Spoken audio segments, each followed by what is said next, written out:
Berkaitan dengan audit. Sebenarnya kan kalau kita bicara berkaitan dengan audit ini kan adalah bentuk pengawasan. Kalau kita bicara soal pengawasan, pasti kaitannya adalah dengan penegakan hukum. Tadi kan salah satu netizen bahkan sudah menyebutkan bahwa kalau seseorang itu sudah berkuasa, kayaknya logika dan juga moral ini akan dikesampingkan begitu ya, serakah aja gitu. Itu tuh udah naturalnya manusia. Berarti yang harus dilakukan udahlah, nggak usah pencegahan tuh udah nggak usah. Yang penting adalah penegakan hukumnya begitu. Kalau menurut Bang Iqbal seperti apa sebenarnya? Apakah memang itu yang harus dilakukan di Indonesia kan? Ya udah penegakan hukumnya aja yang harusnya dipertegas. Salah satunya adalah sekalian aja didiskualifikasi. Sebenarnya pertanyaannya juga adalah gimana sih status dari Gubernur Bengkulu ini H-3 ditetapkan sebagai tersangka, apakah masih boleh diikutkan oleh pemilu? Karena kan kertas pemilihan, kertas suara udah dicetak, fotonya udah masuk. Kalau secara normatif memang dia masih tetap bisa dipilih ya dengan wakilnya Ibu Meriani. Dan nanti kalaupun beliau menang, katakan Pak Rohidin ini menang, beliau bisa bisa dilantik bahkan. Kecuali sebelum pelantikan, kalau nggak salah kan pelantikan ini antara Januari atau Februari. Kalau dia dilantik itu masih belum putus status hukumnya, dia tetap sah sebagai gubernur. Tapi nanti biasanya saya rasa sih kalau yang seperti ini harusnya proses hukumnya bisa cepat ya. Jadi ketika dia berstatus terpidana, sudah ada hukuman, dia kan pasti akan banding, nggak terima. Terus proses di pengadilan negeri, pengadilan tinggi, Mahkamah Agung. Begitu keputusannya sudah berkekuatan hukum tetap, udah inkrah, baru dia diberhentikan oleh Menteri Dalam Negeri. Memang memang begitu ya aturannya. Mungkin kan orang-orang berpikir ya dia kan udah tersangka gitu kan. Masa jadi gubernur? Ya balik lagi kan memang peraturannya seperti itu. Tapi memang ini memang kerugian ya bagi beliau sendiri. Karena kan beliau ini setahu saya memang elektabilitasnya juga tinggi. Dan lawan beliau adalah Wali Kota Bengkulu, adiknya Pak Zulhas ya sebagai Ketua Umum PAN. Jadi memang akhirnya pasti ada komentar, ini pasti politis nih untuk menangin ini, menangin itu. Tapi saya rasa kalau memang dia didukung penuh oleh masyarakat, mungkin tadi seperti yang Bang Ai juga singgung, mungkin karya-karya beliau banyak, mungkin untuk memajukan masyarakat Bengkulu ya bisa jadi beliau menang juga. Itu bakal jadi sesuatu yang unik sih. Dan quick count-nya kita bisa cek juga, kalau dia quick count-nya unggul itu luar biasa sih. Menurut saya itu bisa jadi satu angle pemberitaan yang menarik gitu. Berarti bisa kita simpulkan bahwa dari fenomena ini sebenarnya dari proses demokrasi yang harusnya ideal nih, harusnya dilihat dari latar belakang para calon, kemudian program-program apa, terlalu banyak distorsi-distorsi yang terjadi. Ya nggak sih Bang Iqbal, Mas Ai? Apakah kita bisa menyimpulkan dari fenomena ini kaderisasi partai politik di Indonesia itu sudah gagal? Silakan Bang Iqbal.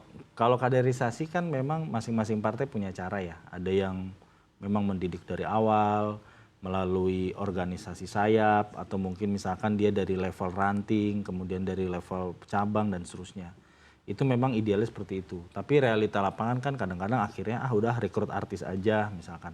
Atau rekrut ustadz aja, atau rekrut pendeta. Rekrut tokoh-tokoh yang populer. Itu yang membuat akhirnya masyarakat juga melihat partai gagal menjalankan kaderisasi. Kemudian setelah terpilih kadernya malah korupsi segala macam.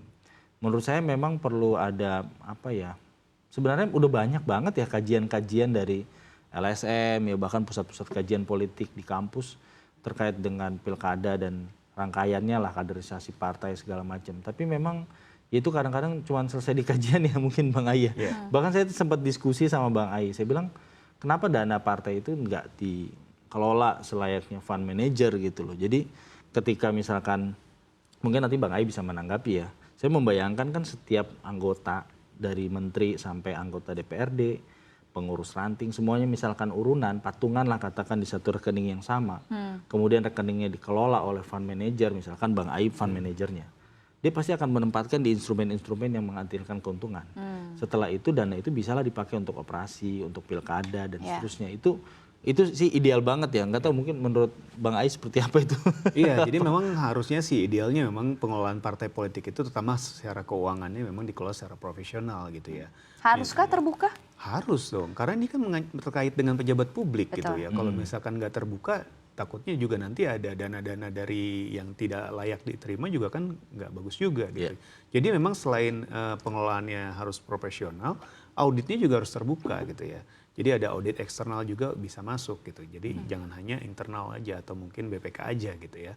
Dan ya memang orang-orang partai juga harus lebih kreatif gitu dalam hal pendanaan. Misalkan selain dari iuran anggota atau dari sumbangan simpatisan, mungkin mereka bisa bikin usaha gitu ya, atau mungkin penempatan dana seperti Bang Iqbal tadi di instrumen-instrumen investasi yang memang dikelola secara profesional. Karena sebenarnya kan dana mereka idle gitu kan. Idle. Sayang juga kalau misalkan hanya dibiarkan aja gitu. Dan ini juga punya potensi yang cukup besar. Bahkan bisa menggerakkan perekonomian juga kalau memang istilahnya ditempatkan di sektor-sektor yang produktif. Idealnya. Gitu kan. Idealnya seperti itu. Makanya memang ini butuh pembenahan yang menyeluruh sih dari hulu ke hilir supaya memang politik di Indonesia ini menjadi semakin baik ke depannya. Oke.